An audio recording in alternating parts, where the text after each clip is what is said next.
బాద్ విజయ సంకల్ప సభలో బీజేపీ నుంచి మోదీ మాట్లాడుతున్నారు. ఇప్పుడు అలా చూద్దాం.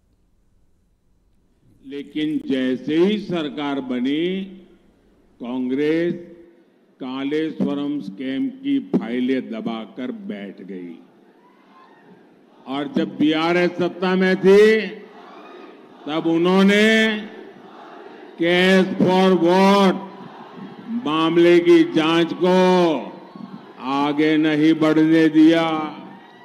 మిత్రులారా, మొదట ఈ రాష్ట్రాన్ని బీఆర్ఎస్ ప్రభుత్వము ఏ రకంగా దోచుకున్నదో మనందరికీ తెలిసిందే. ఆనాడు కాళేశ్వరం యొక్క ప్రాజెక్టు పేరు మీద జరిగిన కుంభకోణము, ఆనాడు ప్రతిపక్షంలో ఉన్నటువంటి కాంగ్రెస్ పార్టీ ఏ రకంగా కాళేశ్వరంలో బీఆర్ఎస్ దోచుకున్నదో ఆ రోజు మాట్లాడినటువంటి ఆ కాంగ్రెస్ పార్టీ ఇవాళ అధికారంలోకి వచ్చిన తర్వాత ఆ కాళేశ్వరం ప్రాజెక్టు సంబంధించినటువంటి ఫైల్ అన్ని కూడా తొక్కిపెట్టి ఏ రకంగా ఇవాళ ద్వంద్వ నీతి అవలంబిస్తున్నదో మనమందరం కూడా గమనిస్తా ఉన్నాము.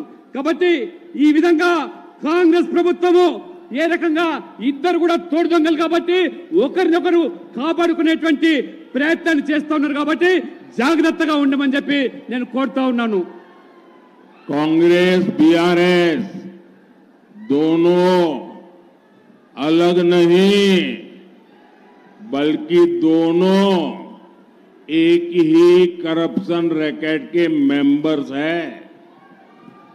कांग्रेस बीआरएस का ये करप्शन रैकेट कहां तक फैला हुआ है ये दिल्ली के लीकर स्कैम से भी पता चलता है.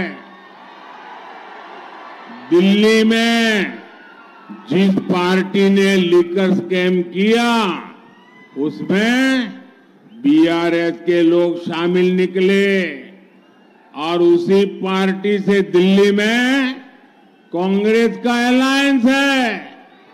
इसलिए जब इस स्कैम पर कार्रवाई हुई तो करप्शन रैकेट के ये सारे मेंबर्स एक दूसरे के समर्थन में आ गए.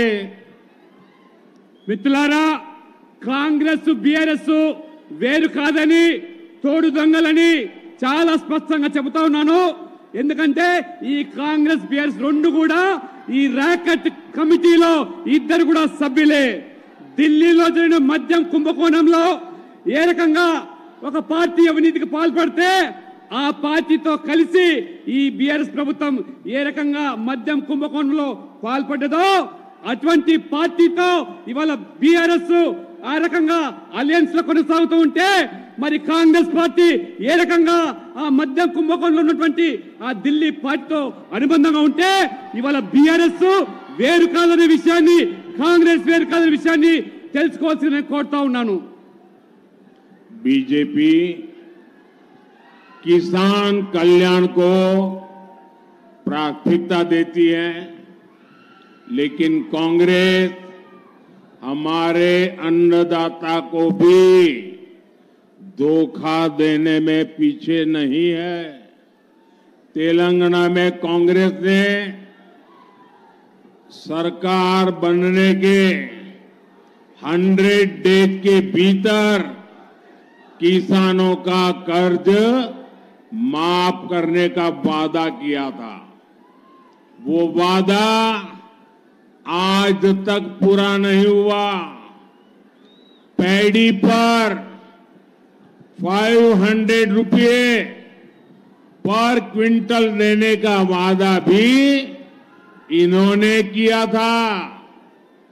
अब ये उस वादे के बारे में भी मुंह पे ताला लगा दिया है, बोलने को तैयार नहीं है. మిత్రులారా, భారతీయ జనతా పార్టీ రైతులను అన్నదాతగా భావిస్తూ వారు భగత్ స్వరూపులుగా ఇవాళ మన ప్రభుత్వం వాళ్ళను కొనియాడుతూ ఉన్నది. కానీ ఇవాళ కాంగ్రెస్ ఏ రకంగా రైతులను మోసం చేస్తా ఉన్నదో తెలంగాణలో మీరు చూస్తూ ఉన్నారు. ఎన్నికల ముందు రైతుల యొక్క 2 లక్షల రుణాన్ని మాఫీ చేస్తామని 100 రోజుల్లో పూర్తి చేస్తామని చెప్పారు. కానీ వాళ్ళ 100 రోజులు పూర్తయిపోయింది. రైతులను ఈ రకంగా మాఫీ చేయకుండా రుణాన్ని మోసం చేస్తున్నారు మనం చూస్తున్నాము. వరి మీద 500 బోనస్ ప్రకటించినామని చెప్పినటువంటి ఈ కాంగ్రెస్ ప్రభుత్వము రేవంత్ రెడ్డి గారు ఇవాళ 100 రోజులు గడువు అయిపోయింది. ఇవాళ 500 బోనస్ ఇవ్వకుండా ఏ రకంగా ఇవాళ మోసం చేస్తుందో గమనించాల్సిందిగా మిమ్మల్ని కోరుతా ఉన్నాను.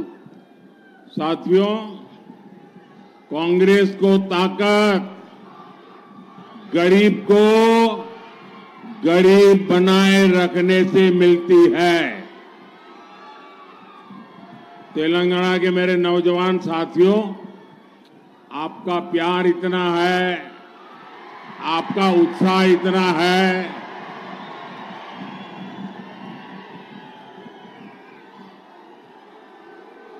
मैं आपके इस प्यार के लिए